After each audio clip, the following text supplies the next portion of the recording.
Hey everyone, and welcome.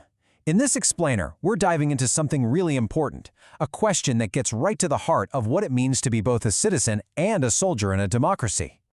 So let's just jump right in with the big question, right? Should serving your country, wearing that uniform, should that cost you your voice as a citizen for good? You know, there's this idea that's been gaining some traction lately, that once a soldier retires, their old rank should basically act as a muzzle, that they're just supposed to stay silent on the big, important issues that affect all of us. And that's the real tension we're going to unpack today. Okay, so what does this expectation of silence actually look like in practice? Well, the source material has a name for it, an unequal burden. I mean, look at this. It really lays out a pretty glaring double standard, doesn't it? Think about it. We want former diplomats and bureaucrats to share their expertise. We encourage them to write books, go on talk shows, share what they've learned. But when it comes to military veterans, there's this growing pressure for them to just stay silent. It makes you wonder, right? What's the deal with that? And this quote, wow, it just hits so hard because it shows the personal cost of this whole thing. The idea that a badge of honor, something that represents service and sacrifice, gets turned into a lifelong constraint. It's like it gets twisted into a gag order that lasts forever. That's a huge, huge shift in how we think about service. All right, let's dig a little deeper now into the core of the argument, the legal and ethical side of it all. We're talking rights, rank, and speech. So here's a really key idea: full civic autonomy. And it's actually pretty straightforward. When a soldier retires, they hang up the uniform. They're not under military law anymore. They're a civilian again. And that means they get back all the rights and freedoms that every other citizen has. Period. And you know, this isn't just some legal technicality. We're talking about really fundamental principles here. For one, freedom of speech. It's a basic right for every citizen.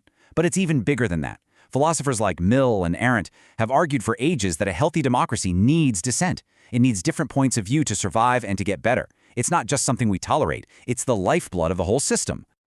Now, to be fair, there is a concern on the other side of this debate. The main worry is that a veteran's former rank, especially a high-ranking one like a general, could have too much influence. The fear is that their opinion might unduly sway the public and, in the process, drag a respected, nonpartisan institution into politics. But the argument from the source is, okay, we hear that concern, but silencing people isn't the answer. The solution isn't censorship, it's context, it's transparency. Just be open about it. Let people know who's speaking and what their background is, and then trust the public to make up their own minds. That's how a democracy is supposed to work. And this whole issue, it's actually much bigger than just one country's debate. The source material frames it as something much more significant, a kind of dividing line for democracy itself, with really serious implications across the globe. Yeah, this really puts it all into perspective, doesn't it? The idea is that you can almost judge the health of a democracy by how it treats its veterans' voices. On one hand, you have established democracies that actually value what veterans have to say. They see it as a contribution. On the other hand, you have authoritarian regimes, and what do? They try to shut those voices down. They suppress them. So when you look at it that way, the conclusion is pretty stark. The argument is that trying to silence veterans isn't just some minor disagreement about public manners. No, it's a move that starts to look a whole lot more like something an authoritarian government would do, rather than a democratic one. So where do we go from here? Well, the source material brings it all together with a very clear, very direct message. It's a call for a voice, not silence. And this right here, this is really the core of it all.